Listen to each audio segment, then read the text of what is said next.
Listo, estamos grabando. Lo primero que tengo que comentarles, bueno, es saludarlos. Esteban está llegando por allí. A partir de las 12 del mediodía de hoy está ya disponible la evaluación escrita. Son 7 preguntas. Tienen 15 minutos para responder. Son bien sencillas. Completar una palabra, 4 opciones y 2 o 3 que son de correcto e incorrecto. 7 preguntas. Y tienen desde hoy a las 12 hasta el domingo a las 12 del mediodía también para responder. Tienen 15 minutos nada más una vez que inicien la cuestión. Hola Esteban, Catalina, ¿quién más? Monserrat, lo que escribieron por acá por el chat. Mire, el viernes hablé con su ayudante, con Constanza.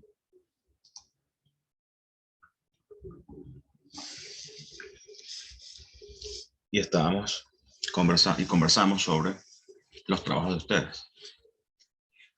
Entonces, quedamos en que voy a combinar a partir de ahora, además de la información teórica acerca de la metodología cualitativa, también voy a ir combinando eso con, digamos, una revisión, un seguimiento de sus trabajos de investigación, recomendaciones para la investigación cualitativa y también ir adelantando las técnicas de investigación cualitativa. Ya el jueves pasado les mostré un ejemplo realizado por mí de una investigación cualitativa con el tema de graffiti y el análisis crítico multimodal, análisis del discurso crítico multimodal. Hoy les voy a hablar acerca de análisis de contenido, para que vayan también conociendo. La idea es que ustedes, según su objeto de investigación, que ya he visto algunos por aquí, a ver, los grupos.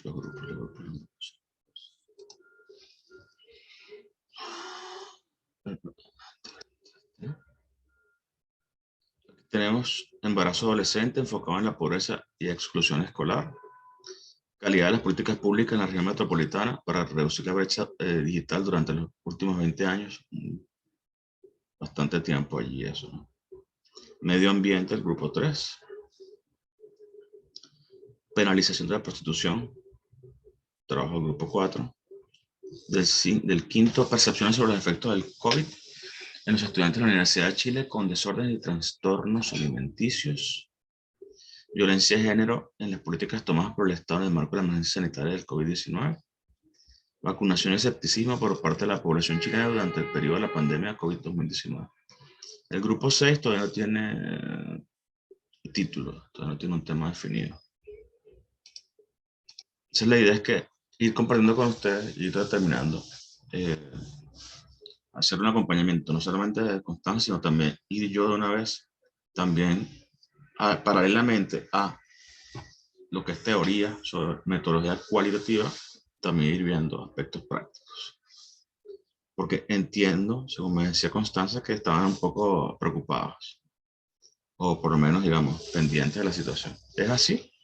Los escucho, los leo un momento antes de entrar a hablar acerca de análisis de contenido. Me gustaría corroborar esta impresión que me transmitía Constanza el viernes.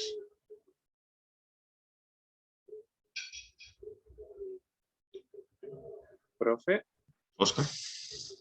al menos mi pregunta más que todo era, porque igual le pregunté al ayudante, pero ¿cómo va a ser como la estructura de la investigación? ¿Usted va a ser como muy eh, específico en la estructura o puede ser libre? Yo le subí esa información. Déjame revisar acá. Déjame revisar el material docente. Pautas de trabajo final. A ver.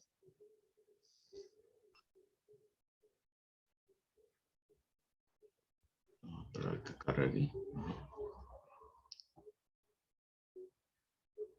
Aquí está la estructura de trabajo final, título, un resumen, palabras clave, formulación del proyecto, discusión bibliográfica, preguntas de trabajo objetivos, metodología de resultados, fuente y bibliografía principal. En principio, Oscar, allí en la plataforma de cursos está la estructura que yo planteo. Pero cuando tú me dices que si soy Profesor, flexible o no, no entiendo bien cuál es la duda, Oscar. ¿Me la puedes? profesor, Sí, Monserrat. quizás se refiere a si debería tener portada, índice, cosas así, que no lo especifica. Es que algunos profesores las investigaciones las hacen ser como informe, con tabla de contenido y portada, y otros la hacen hacer como artículo, que sea como todo directo. Ah, ya, ok. Eso era Oscar, lo que dice Monserrat. Sí, profe, es que, por ejemplo, al menos mi grupo, gracias Sí. Montserrat, nosotros vamos a trabajar con una investigación que ya veníamos del semestre pasado.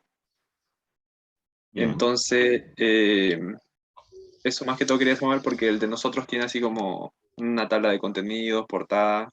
No sé si eso es lo que pide este semestre. Bueno, importante. Si bien van a trabajar el mismo tema, obviamente lo van a hacer del enfoque cualitativo.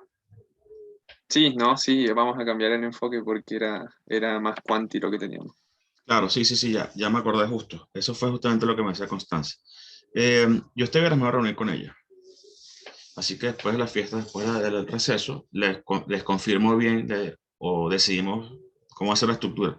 Porque recuerdo ya, gracias a Oscar y Monserrat que me lo refrescaron, que parte de la inquietud era esa. Si el formato era tipo paper, que va directo, o si es en el formato más monografía, que tienen índice y todo esto que están diciendo ustedes.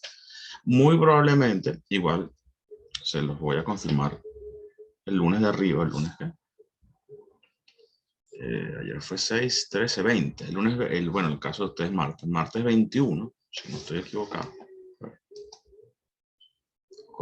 A ver, a confirmar. Sí, el martes 21, es decir, después de la semana del receso, le voy a confirmar la estructura del trabajo. Pero muy probablemente, casi seguro, va a ser tipo paper.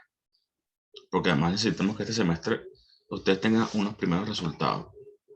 Procesen algo, hagan algo más que el simple proyecto, que el año pasado no nos dio chance, porque también estamos en pandemia, fue un poco complicado. Pero eh, por allí va la idea. Así que creo que esa es la respuesta, Oscar. No sé si estás con eso ya más claro o necesitas otra mayor información. Sí, profe, ahora sí. Sí, muy probablemente va a ser tipo paper para que puedan ustedes entregar un resultado. Aunque sea una primera aproximación, lo que nos gustaría este semestre es que puedan levantar información. También tenemos que ver bien, de manera que puedan utilizar el software vivo, los que vayan a utilizar algo por allí. Pero sí, para el 21 tengo esa información. En principio yo tenía esa estructura que está subida en el plataforma, pero Constanza me dijo el viernes, me comentó acerca de esa inquietud y muy probablemente va a ser tipo paper. Así también vayan ustedes, sigan desarrollando esas habilidades de los papers científicos. Así que por ahí. Entonces, bueno, creo que con el caso de la pregunta de Oscar y Montserrat, entiendo, a menos que ustedes me digan que estamos bien de respuesta. ¿Alguna otra duda con relación al trabajo? Y con relación a la idea que le estoy planteando de ir combinando, entonces, lo teórico con la práctica, con el seguimiento de los trabajos, de sus trabajos puntuales. ¿Cómo lo ven? Escucho, leo. Saludos, Francisca, Alex. ¿Quién llegó después de Alex? A ver. Gustavo y Bárbara, que llegaron después. Antonio, me parece muy buena idea. Súper, se agradecería mucho, dice Catalina. Perfecto. A ver. Bueno. Bueno, vamos a ir haciendo. De hecho, justo yo le comentaba a Catalina que yo hablé con ella el viernes. El jueves ya les había mostrado un primer ejemplo. Y después les voy a explicar. Hoy les voy a explicar análisis de contenido. Unos principios básicos de análisis de contenido. Y después les voy a explicar la semana después de las fiestas, del receso. Etnografía, otras técnicas de investigación cualitativa, para que vayan ustedes también pensando. Bueno, entonces, asumo, entiendo que está bien. bueno, los que llegaron primero se dieron cuenta que teníamos Soda Stereo al principio, antes de la clase. Y allí con la gira Me Verás Volver. Y complacimos ahí un par de peticiones de música ligera. Y Juegos de Seducción, que lo pidió otro. No me acuerdo, creo que fue Oscar y después, ¿quién fue el que Gustavo? No recuerdo quién fue, pero ahí escuchamos un par de piezas que solicitaron los muchachos. A ver, vamos a compartir esto.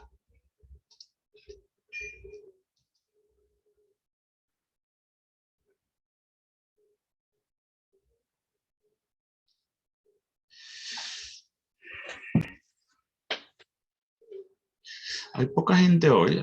¿Hay alguna razón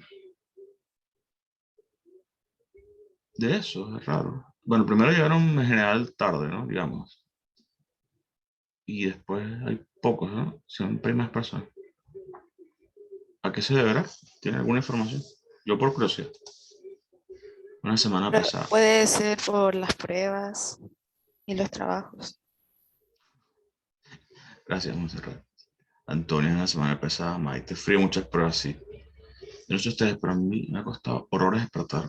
Bueno, despertarme no, levantarme a la cama. Se suponía que ya el frío pues, estaba pasando más bien. Bueno, yo una persona estoy congelado. Bueno, puede ser eso. En cualquier caso, vamos a hablar sobre análisis de contenido. Gracias, Montserrat, Antonia y Maite, por responder allí las posibles causas. Está aquí, a ver. No vi. Bueno, aquí está entrando alguien. Vamos a poner esto grande.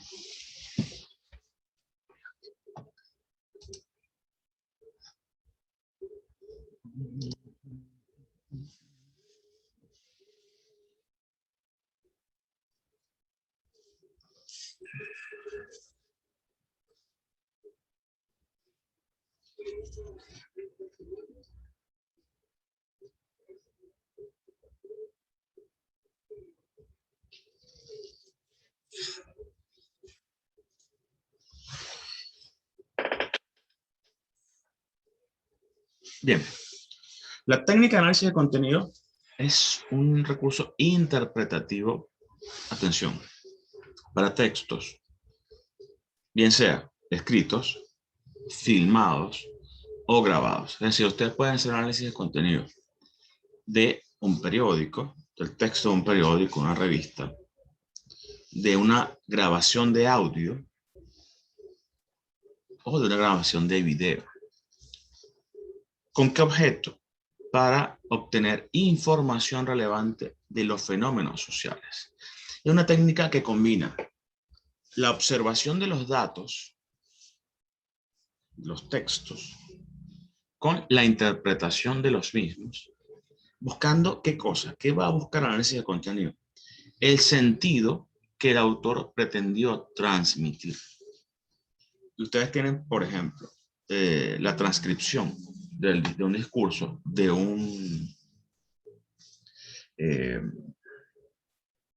del discurso de un presidente o de un líder de oposición. Ustedes pueden, en la estructura del texto, en lo que dice el texto y en lo que no dice el texto, pueden conseguir información relevante de el sentido que ese autor pretende transmitir. Por ejemplo, sería interesantísimo hacer análisis sobre esta situación que está pasando recién con el constituyente, ¿cómo se llama? El segundo apellido es Vale, o Vade, pero el primero es Rojas, creo. Rojas Vade, me parece.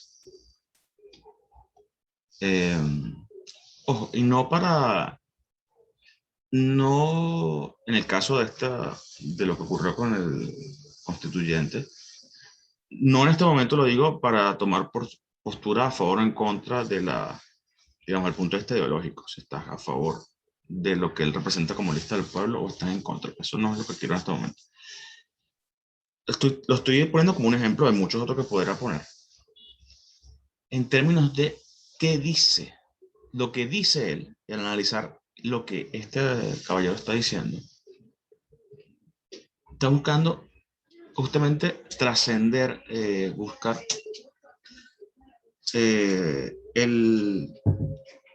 cuál es la orientación, el sentido que él está buscando allí. A mí, viendo de por encima, digamos, tratando de analizar un poco la situación, sin tomar postura, me llama la atención que reconoce haber mentido, por ejemplo, pero inmediatamente apela a una situación de una enfermedad, en este caso VIH, una especie de justificativo para la otra mentira, y entonces, o para la situación, la otra cuestión. Cuando hacemos análisis de contenido estamos buscando que, aquí hay algo, porque me apareció esto, hay alguien que está en la sala de espera, así.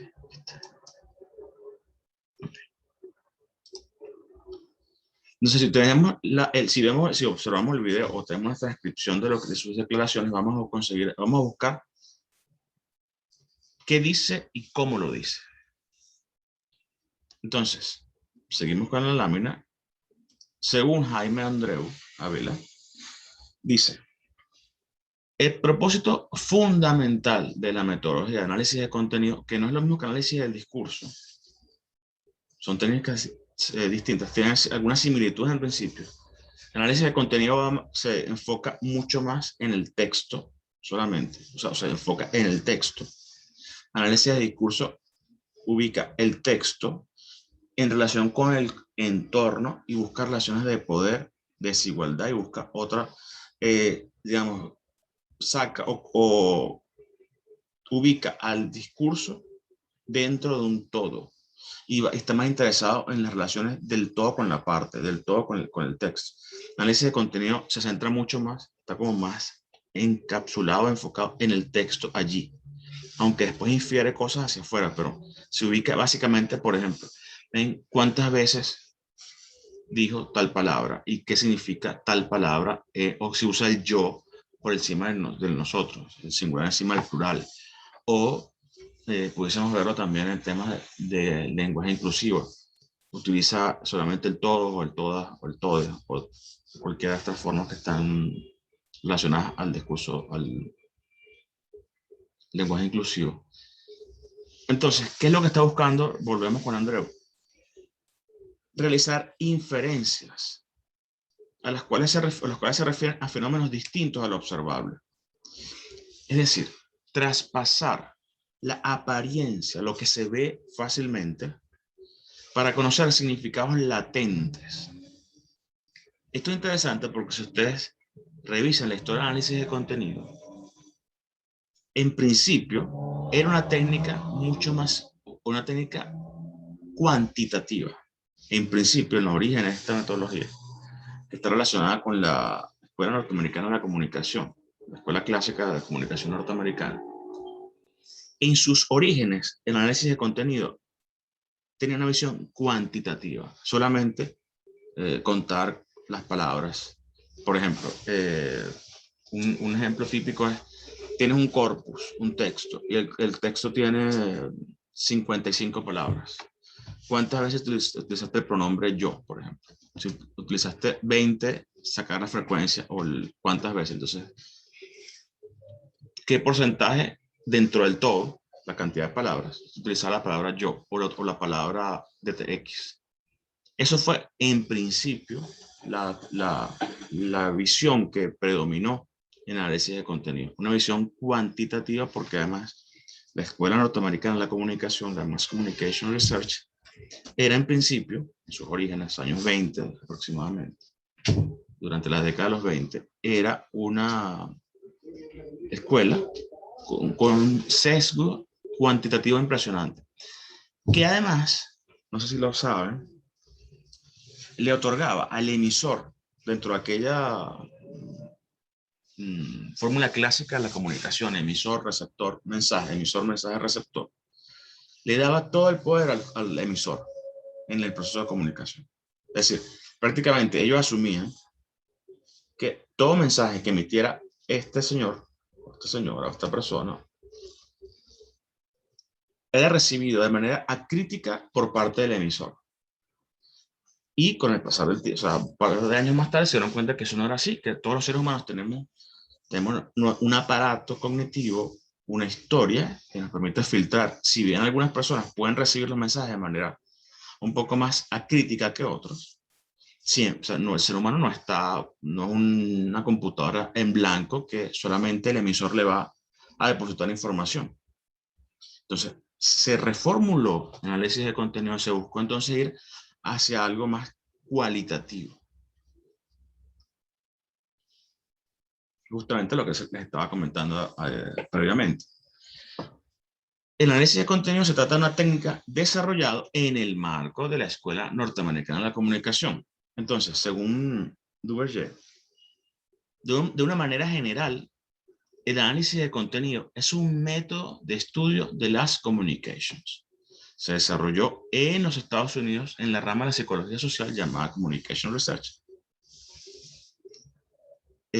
Precisamente, como bien señala Duverger, esta técnica fue empleada por la Escuela Norteamericana de la Comunicación en la búsqueda de elementos discursivos para el análisis de los fenómenos comunicativos. Entonces, el análisis de contenido consiste, como ya hemos dicho, en clasificar en categorías preestablecidas los elementos del texto, o de un modo más general de las communications, analizar. Los elementos escogidos pueden ser muy numerosos, pueden ser palabras, frases, documentos, entre otras cosas. Y es posible clasificarlos en dos grupos: los elementos de origen gramatical y aquellos que no son de origen gramatical.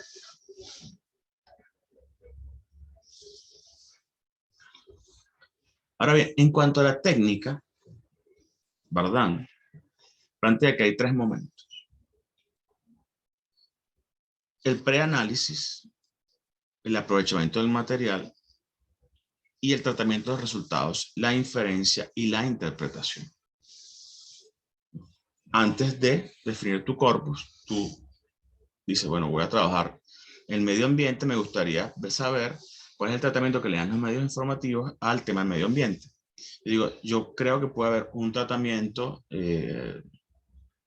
a favor del gobierno, por ejemplo, o un tratamiento ecologista, vamos a decir, más social, o un tratamiento propagandístico, de manera que ciertas personas se lucren con este tipo de cosas.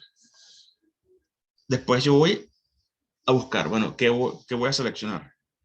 Voy a hacer una muestra de periódicos, voy a escoger los periódicos en la fecha comprendida entre el 1 de septiembre al 30 de septiembre, los lunes, viernes y sábado, lunes, viernes y domingo. O sea, yo soy el que tengo que decir dentro de la multidimensionalidad, dentro de un todo que existe, o de un universo. Voy a decir, quiero escoger esto, esto y aquello. Estos tres periódicos voy a analizar qué dicen acerca de, cómo lo titulan. No, la semana pasada se los había mostrado. La idea de la fase sobre el preanálisis, quiero decir, Bardán plantea que es importante porque en ese momento es cuando ustedes, como investigadores, sistematizan sus intuiciones. Ustedes dicen, mira, yo creo que los medios de comunicación, en el caso del medio ambiente, tienen una tendencia a instrumentalizar el tema para efectos propagandísticos de tal o cual cosa. Entonces yo, bueno, eso lo voy a redactar mejor, le voy a dar un sustento, voy a escoger, bueno, cuál va a ser el corpus, ¿no? Voy a formularme un supuesto, yo creo que, cuáles son sus objetivos de investigación y elaborar cómo voy a medir esas cosas. En la segunda fase, que es cuando vamos a explotar el material, vamos a sumergirnos en ese material, ya en ese momento aplicamos sistemáticamente las directrices que hemos definido previamente. Y en cuanto a la interpretación, es cuando realmente ponemos a hablar a los datos, de manera que el analista pueda utilizar esos resultados para los fines de la investigación. Yo voy a ver si tengo un segundo. ¿Verdad que hay poca gente hoy? 17. Casi siempre hay 20 y tantos, casi 30. Definitivamente es una semana complicar. Voy a buscar acá para mostrarles. Voy a mostrarles un ejemplo de análisis de contenido.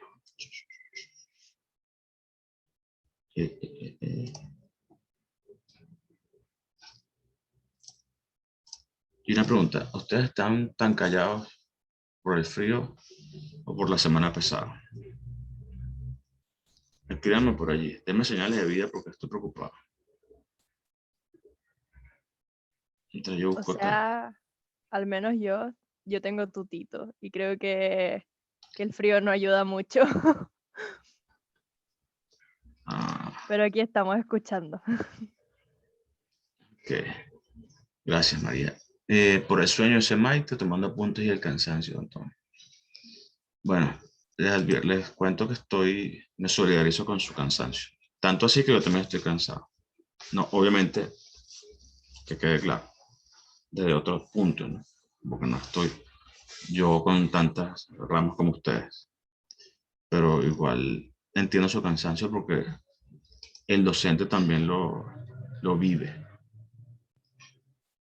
Lo vive, pues, lo vive, lo vive y lo vive.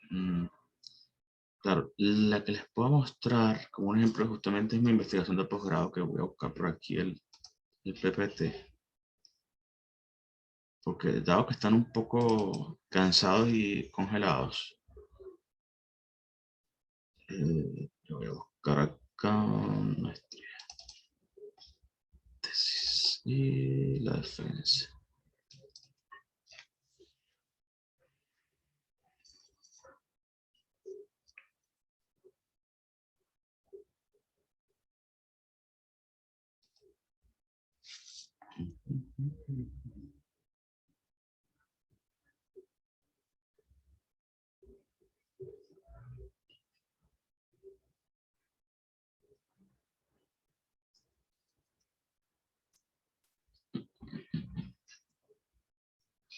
Bueno, les voy a mostrar como un ejemplo. Prometo que la próxima semana les traigo ejemplos distintos que no sean míos. Pero el que tengo a la mano en este momento es el mío.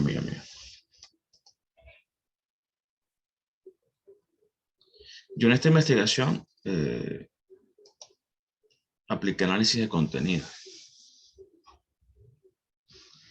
De hecho, esta es la presentación con la que defendí la tesis de maestría. Tal cual, esa no la he modificado, es la misma, del 2009.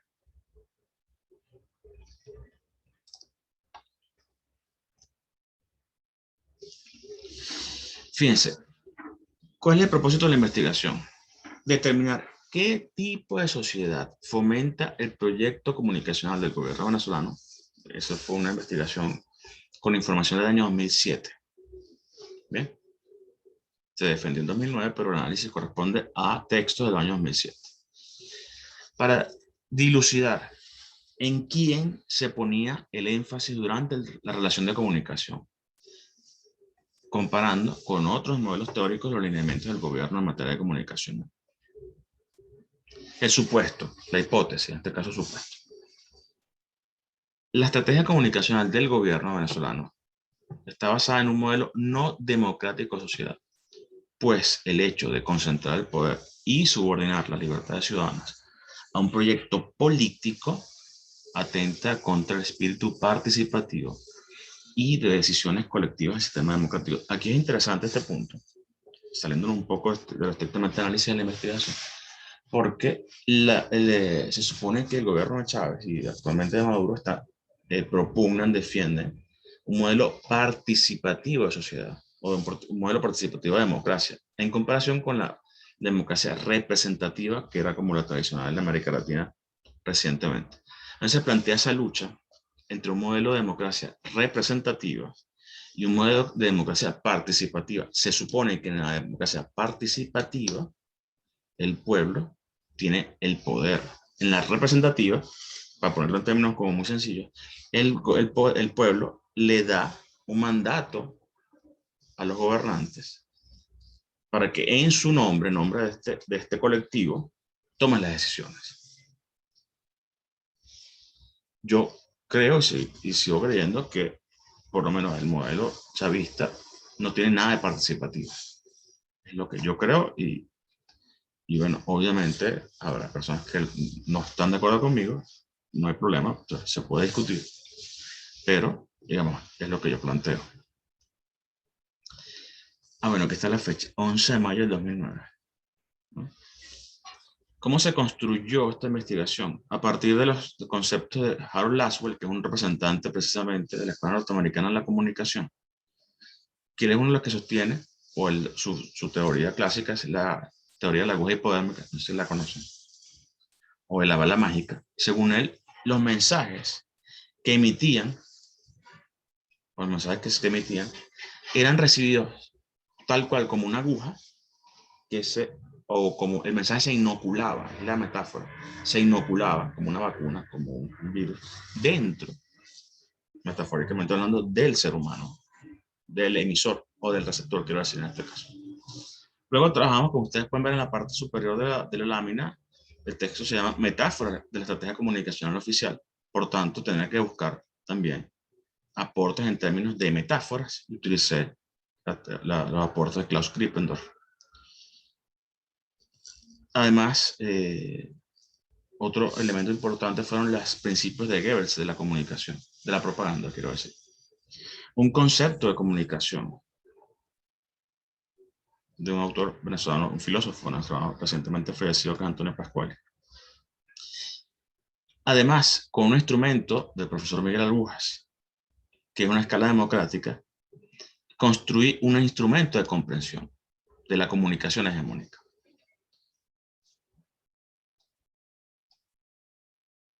En cuanto a Laswell, ya les comenté, él forma parte de la Escuela Norteamericana de la Comunicación.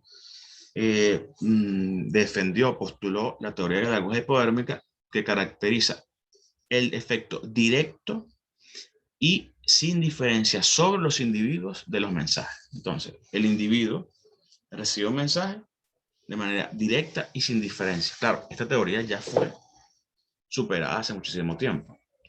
Pero a mí lo que me llama la atención es que, de acuerdo con mi investigación, el modelo en el que se basan los gobiernos como el de Chávez, gobiernos autoritarios, por no decir con tendencias totalitarias, en el fondo se basa en la aguja hipodérmica. Ellos creen o quisieran que los mensajes del gobernante como emisor fueran directamente e indiferenciadamente a toda la población e hicieran lo que ellos quieren. Entonces me parece una contradicción que precisamente un gobierno que se basaba supuestamente en la confrontación con los Estados Unidos, en el fondo terminará asumiendo una postura o postulados que corresponden a la teoría norteamericana de la comunicación. Porque además tienen que recordar ustedes que, tienen que saber que en la teoría norteamericana de la comunicación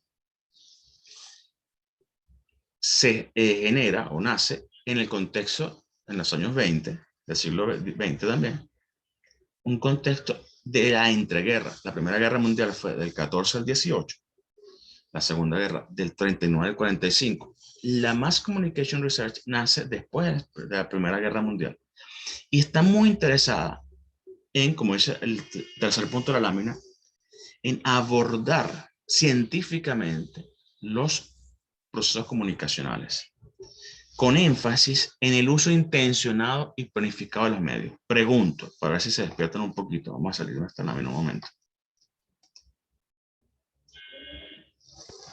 ¿Para qué creen ustedes que le interesaba a los norteamericanos en un periodo de entreguerras analizar científicamente y controlar los mensajes de manera planificada? ¿Para qué? Profesor, ¿se escucha? Sí. Yo creo que era por el tema de que no tener algún ataque sorpresa o tener algún infiltrado. Por eso controlaba la información. Es un punto. Perfecto, Bárbara. Allí está uno.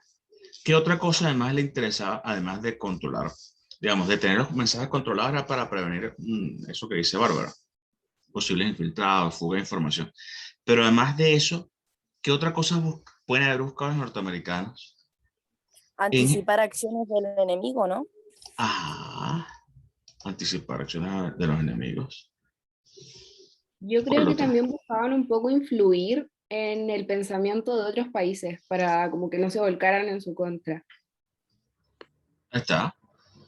Catalina llegó al punto exacto. Los demás estaban también muy cerca y efectivamente todo lo que se han dicho va por ahí. Pero básicamente era influir. Fíjense las películas norteamericanas de toda la vida. Si tú ves Rambo, no sé, cualquier película norteamericana de acción, dice Antonio, evitar intervenciones en otros países, claro, también. Pero básicamente lo que buscaba era influir en la mente de las personas. Eso es lo que están buscando. Yo sigo con el ejemplo. Ustedes ven las películas norteamericanas, en general, sobre todo las de héroes, las de cosas de estas. ¿Y cuál es el enemigo siempre? A ver, en las películas norteamericanas, ¿cuál es el enemigo? Siempre son los extranjeros. Los Extranjeros. malos. Ellos son los malos. Ajá, como dice Antonio por aquí, los comunistas. Rusia. Los países de la ex Unión Soviética. Siempre andan por ahí los enemigos. ¿Y qué es lo que pasa casi siempre? Esta es el típico argumento de una película norteamericana de Hollywood. Un señor, tú inicias la película y lo vas a ver picando papas, botado en un río, perdido en un río, en parajes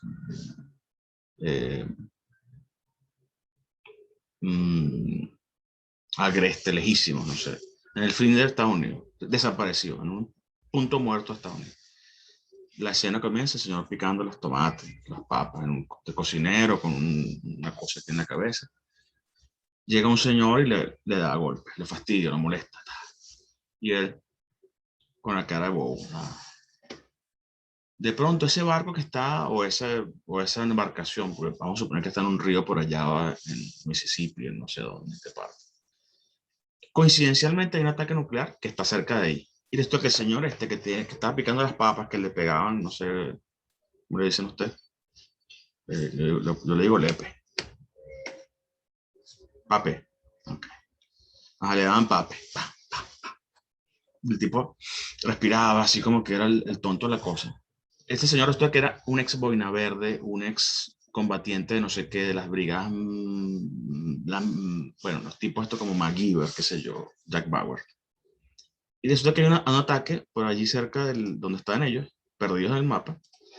Y este señor, que es el que recibió los golpes, bueno, se ve en la obligación de salvar al mundo frente a la amenaza de los rusos, los iraníes, yo qué sé, todo lo que son enemigos norteamericanos. Esa básicamente está en las películas. Bueno, está. Catalina, perfecto. Es que Rocky es ese ejemplo. ¿Qué es Rocky? El típico sueño americano contra el ruso. Y eso viene de los años 20, de la Primera y la Segunda Guerra Mundial, de esa época. Es decir, recuérdense que la Unión Soviética se constituye en 1917. Y ya ahí comienza el mundo, en adelante, el mundo bipolar, capitalismo versus comunismo. Entonces, ¿qué es lo que están buscando? Controlar los mensajes. Y eso tienen que saberlo. Lo busca la derecha, la izquierda y todo. Si ustedes quieren promoverse como presidente de la asociación de estudiantes, no sé cómo se llama, el centro de estudiantes, creo, de la administración pública, van a buscar utilizar los medios para generar contenido a favor de su mensaje. Es obvio, es normal, eso pasa en cualquier situación. Y lo mismo que hacían los norteamericanos, hacían los soviéticos, igualito. Buscaban también a través de control de los mensajes generar contenidos que atacaran el capitalismo como manera de vivir, y al contrario lo hacían ellos. Entonces, hay una lucha, no solamente en el terreno militar, hay una lucha en el terreno de las ideas. Entonces, ¿qué es lo que busca una película o un contenido norteamericano? Resaltar las virtudes del modelo de estado de bienestar, del consumo, una cantidad de cosas. Entonces, por allí nació la Escuela Norteamericana de la Comunicación. A ver, ¿qué escriben aquí? Bueno, Catalina. La película Rocky viene ilustradora esa. Bien, entonces, volvamos a la lámina. Vamos a darle esto.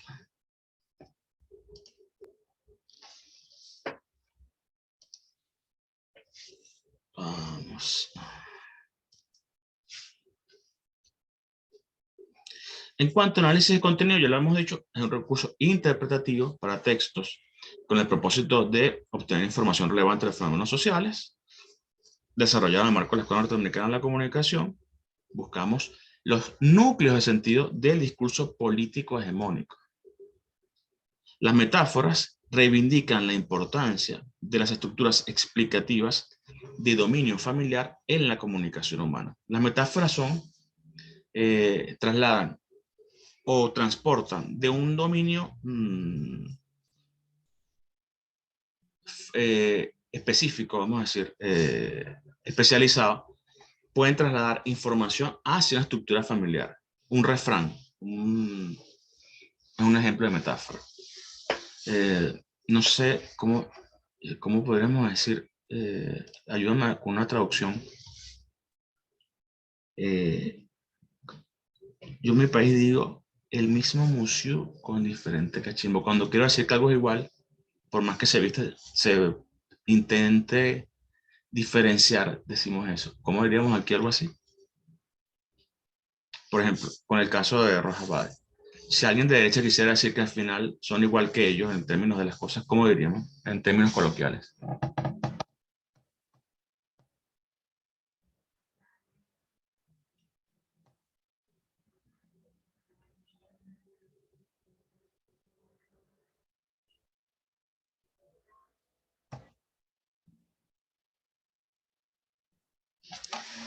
Es como un dicho, profe, o sea, yo recuerdo que lo decimos así como, aunque la mona se vista de seda, mona queda. Ah, bueno, ese está perfectamente, exactamente. Podemos utilizar algo así como eso. Entonces, yo puedo trasladar, o aquel de tanto nada para morir en la orilla, por ejemplo. Y así hay muchos refranes, proverbios, cosas por el estilo, metáforas que te llevan, ¿no? de un dominio especializado, por ejemplo, lo puede llevar a algo más coloquial. Pero es importante porque las metáforas, bueno, esto, lo de Piñera cuando el estallido, lo de la guerra, estamos en guerra, fue la esposa, estamos en guerra. Esta metáfora de la guerra, como dice la lámina, organiza la percepción de los usuarios y puede crear realidades y puede generar una realidad a partir de esa metáfora. Es decir, estamos en guerra frente a un enemigo tal cosa, que además lo utilizan mucho los gobernantes en tiempos electorales para unificar a la población. El enemigo está allá afuera de nosotros, buscando cohesión, se genera, o sea, está buscando apelar a un sentimiento nacional, a una identidad nacional para unificar a la población en torno a un ideal que sea defendernos de la amenaza de los extranjeros. Hay una metáfora que se llama metáfora del control que plantea que la comunicación, o plantea la comunicación como un instrumento de manipulación. Esto de la comunicación hegemónica no me lo voy a saltar por cuestiones de tiempo. Goebbels, no sé si conocen algo acerca de los principios de la propaganda de Goebbels, pero la fórmula saben que Hitler tuvo un ministro de propaganda, Joseph Goebbels, que era filósofo de la escena, el doctor de hecho, un tipo súper formado, y fue quien se encargó de llevar toda la ideología, todos los postulados del nazismo a la población, de convencer, de seducir, de atrapar y convencer a la gente de que esas ideas del nacionalsocialismo eran pertinentes. Pero ¿cuál fue la fórmula? El terror y la propaganda. Propaganda y terror. Amedrentar por un lado y la manipulación de la ideológica en la población. Goebbels, que fue ministro de propaganda de Hitler, definió 11 principios para consolidar la imagen de un líder carismático y socavar cualquier vestigio de oposición. Uno de esos principios es el principio del enemigo único. Que tú, frente a un enemigo a veces invisible, pero que está fuera de nosotros como país, ubicas, no sé, uniformas a la población en torno a ese enemigo único. En el caso de Hitler, ¿cuál fue el enemigo único? ¿Recuerdan?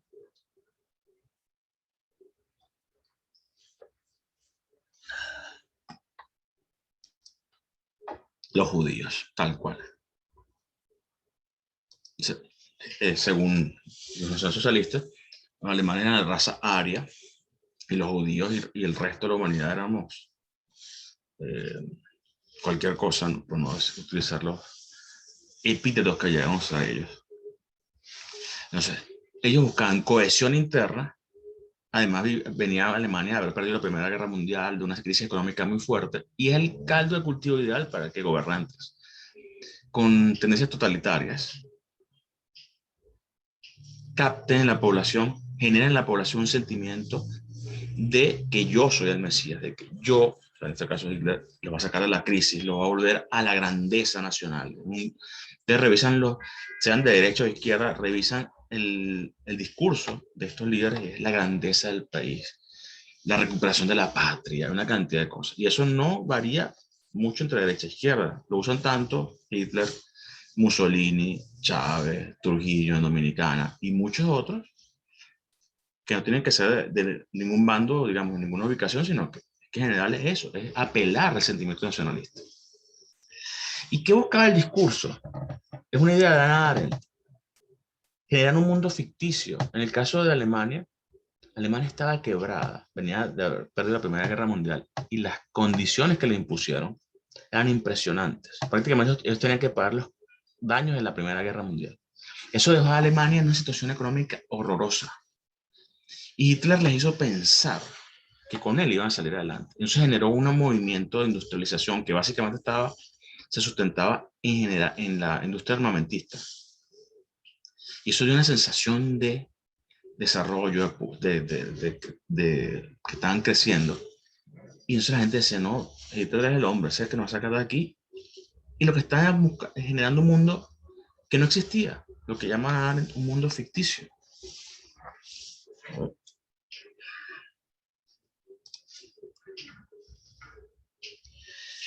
En el caso del discurso político hegemónico en Venezuela, el año que yo trabajé, en 2007, se impuso la tesis de establecer una hegemonía comunicacional. Eso fue luego del año 2002, en el cual hubo un golpe de Estado. Chávez que llegó en el 99 al poder. Bueno, ganó en el 98, asumió en el 99.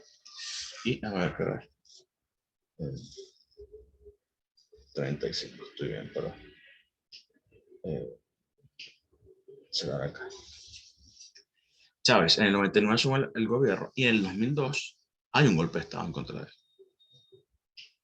Por más que lo quieran llamar como lo quieran llamar. Es un golpe de Estado, como lo mismo que hizo él en el 92 fue un golpe de Estado. Chávez dio un golpe de Estado en el 92, llega en el 98, lo suben en el 99, democráticamente al poder. Y en el 2002, los sectores que están en contra del gobierno hacen un golpe de Estado frente a Chávez. Hay como en la historia muchísimas versiones. Hay algunos que dicen que fue un golpe de Estado generado desde el mismo chavismo para justificarse en el poder, para mantenerse. Un poco extraña esa versión, pero así como la que todos conocemos, que es la que yo creo por lo menos, que la derecha le da un golpe de Estado a Chávez. Incluso sectores que no están de derecha, pero que habían sido relegados del gobierno. Independientemente, bueno, en abril de 2002 hay un golpe. Frente a Chávez, 3 días queda el país a la deriva. Al cuarto día vuelve Chávez. Y él viene con una idea de establecer, o uno de sus ministros plantea, hay que establecer una hegemonía comunicacional. Por lo que decíamos hace un rato, cuando les preguntaba acerca de la Mass Communication Research y por qué le interesaba controlar los contenidos y los mensajes. Porque necesitaba bombardear, entre comillas, la población de mensajes a favor del gobierno bolivariano, para que la gente pensara que la oposición era la enemiga, que no era mentira. En muchos casos la oposición jugaba sucio. Pero también había amplios sectores de la población que no estaban en ese juego y que fueron inoculados con estos mensajes y que generaron un odio que hoy por hoy ha llevado a nuestro país, y eso es una opinión muy personal, a la debate absoluta. Yo no creo en lo personal que ningún sector político se pueda adjudicar la verdad absoluta de nada. Y no creo que un país pueda salir adelante con una sola versión de las cosas. Es mi opinión. Respeto que no la comparto, solo la expreso porque estoy hablando de esta investigación. Entonces, ¿qué fue lo que hicimos? Yo diseñé un instrumento para determinar, fíjense lo que hice, un instrumento en el que utilicé dos polos, un polo democrático y un polo autoritario, con unas características. Entonces vi cómo el discurso de Chávez, hacia dónde se diría, hacia un polo democrático o un polo autoritario. ¿Cuál es el truco aquí? ¿Cuál es lo interesante de esto? Como ya les había dicho, escogí fragmentos del año 2007. Déjame terminar un momento aquí. Miren un momentito, después les explico lo de los polos. Miren los nombres que usa el gobierno que usaba el gobierno para definir cada año de su mandato. En el 99, según Chávez, fue la refundación de la República. En el 2000 se hace una constituyente y se legitiman los poderes. El año 2001, la revolución avanza a paso de vencedores. Esa es la cronología del gobierno bolivariano, como denominaba cada año. El 2002, les acabo de decir que hubo un golpe de Estado, entonces se llamó resistencia antiimperialista. En el 2003, la contraofensiva revolucionaria y la victoria antiimperialista. Y así vamos viendo más adelante, ¿no? Esto. Ya, lo voy a salir aquí. Comento esto y el jueves les termino esta presentación y vamos con otras cosas, pero el último comentario de esta clase, con los polos. Aquí. Ok, vale. Les voy a subir, les subo también la de los grafitis, o cualquiera que suba. ¿De cuál presentación está hablando? Bueno, les subo todas. La verdad que no, se me olvidó subir las PowerPoint. Sí, ok. Entonces, ¿qué es lo interesante? Claro, el jueves les explico mejor cómo se construyeron las categorías para que vean. Aquí el tema está en que yo como investigador, yo genero una categoría. Digo, el polo democrático bueno, se lo voy a buscar también para el jueves, para que lo vean. El polo democrático se construyó en una versión de la Carta Interamericana Democrática. Y esa carta defiende una democracia representativa. Fíjense lo interesante. Si yo cambio los criterios del polo democrático y en vez de utilizar la Carta Interamericana Democrática, que tiene un criterio de democracia representativa, lo cambio y utilizo un modelo o una información de principios de democracia participativa, lo que a mí me da como resultado, que es que Chávez se aleja del polo democrático y se orienta hacia el polo autoritario. Quizás si yo cambio el criterio de lo que es democracia, el discurso de Chávez se hubiese lanzado para este lado. ¿Qué es lo interesante de una investigación? Que tú expliques el criterio según el cual la montas, la desarrollas, la diseñas. Porque ese resultado podría variar. Pero por eso el investigador tiene que decir, yo escogí tal criterio para determinar el polo democrático. Y el polo autoritario era por contraste. Si aquí era, por ejemplo, priva la separación de poderes, que es una de las características del polo democrático según la Carta Interamericana, el contrario sería que no hay separación de poderes. Y Chávez concentró todos los poderes prácticamente en él. Entonces allí el discurso de Chávez se lanzaría hacia el polo autoritario y no hacia el polo democrático. No sé si me estoy explicando bien, pero les prometo que el jueves se los explico mejor, si les parece. Vale. Bueno, jóvenes, yo siento que ustedes están pero tan cansados que aunque no los veo se nota.